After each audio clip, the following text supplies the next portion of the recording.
শত্রুদের ক্ষতি করতে পারবেন। এর জন্য অবশ্যই আপনারা এই ভিডিওটাকে ফুল দেখেন এবং আমি যেই নিয়মে তাবিজের নিয়মটা বলে দেই ঠিক সেই নিয়মে আপনাদের কাজটা করতে হবে। তো আমি আর কথা বাড়াবো না। আজকে যে তাবিজটা আপনাদের মাঝে আমি দেখাচ্ছি এটা কিভাবে প্রয়োগ করবেন আর কিভাবে শত্রুকে ধ্বংস করে দিবেন এই সম্পর্কে বিস্তারিত বলছি। আপনারা মনোযোগ সহকারে আমার কথাগুলো শুনেন।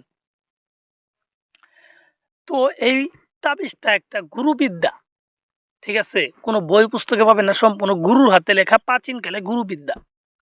এই তাবিজটা যারা করতে আগ্রহী আছেন তাদের জন্য প্রথমত এই তাবিজটাকে ভালোভাবে বুঝবেন, কোন জায়গায় কি লেখা আছে এটা সঠিকটা বুঝবেন। বুঝার পর এই তাবিজটাকে যে কোনো একটা শনিবারের দিন ঠিক দুপুর বেলা আপনি নদীর পাড়ে যাবেন।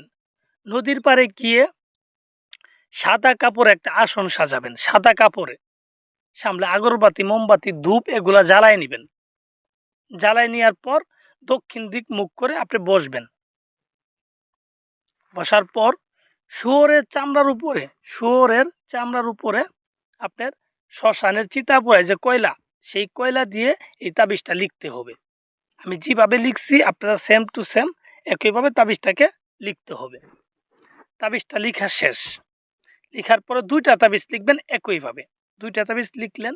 লিখার পর তাবিজের ভিতরে দেখেন নাম এবং বাবার নাম দিয়ে আছে।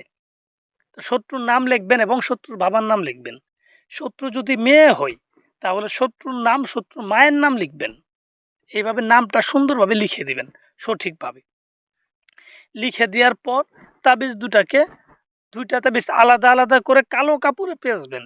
কালো কাপড় দিয়ে তাবিজ দুটাকে পেঁচাবেন।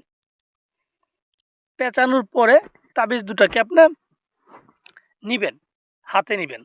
হাতে নেওয়ার পর যে শত্রুটাকে যে ক্ষতিটা করতে চান সেই ক্ষতিটা মুখে ৩ বার উল্লেখ করে সেই তাবিজের উপরে ফু দিবেন বা ৩টা দম দিবেন, ৩টা ফু দিবেন। এভাবে দেওয়ার পর একটা তাবিজ আপনি যেখানে বসে কাজটা সম্পন্ন করলেন সেই জায়গায় আপনি এই তাবিজটাকে পুঁতে দিবেন। পুঁতে দেওয়ার পর আরেকটা তাবিজ যে থাকবে সেই তাবিজটাকে আপনি একটা অগ্নিতে জ্বালিয়ে দিবেন। এভাবে দুইটা তাবিজের কাজ সম্পূর্ণ করবেন। করার পর ৩টা দিন অপেক্ষা করবেন। দেখবেন আপনার কাজ ১০০% হয়ে গেছে। আপনি যেটা চাচ্ছিলেন শত্রুর ক্ষতি সেটাই হয়ে যাবে। এটা একবারে পরীক্ষিত তাবিজ।